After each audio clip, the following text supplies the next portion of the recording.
Tired of emailing large files that just bounce back? Dropbox sharing is simpler and safer than you think. Let me show you how to share with the right permissions so your team gets what they need and nothing they shouldn't. We'll start by signing in, then locate your file, set permissions, and share via email or link. Just follow along with me. First, open your browser and head over to Dropbox. Just type in dropbox.com and hit enter. If you're not already signed in, go ahead and enter your email and password. This is the same account where your files are stored, so take a moment to make sure you're in the right one. Sometimes people forget they have multiple accounts, and that can cause confusion later. Now, navigate to the item you want to share. This is the file or folder you've been working on. Take your time scrolling through your files until you find it. If you have a lot of stuff, you can use the search bar at the top to save time. Once you've found it, click the Share button. It's usually right next to the file name, and it looks like a little person with a plus sign. Go ahead and click that. Alright, so here's where you have two options. You can either type in the recipient's email address directly, or you can choose Copy Link to generate a shareable link. If you're working with someone who already has a Dropbox account, entering their email is the cleanest way. It sends them an invitation straight to their inbox. If you're sharing with someone outside of Dropbox, or you just want to send a link through a chat app, the Copy Link option is your best bet. And here's the really important part.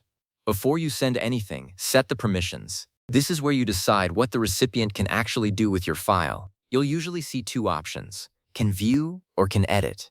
If you're sharing a final report that just needs a look, set it to can view. That way they can see it but can't make changes. If you're collaborating on a project and you want them to add their input, choose can edit.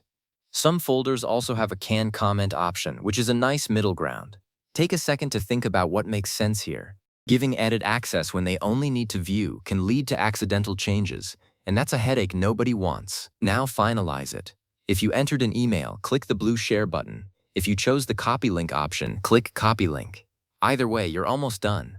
Now deliver the link or invitation. If you use the email method, Dropbox handles the sending automatically.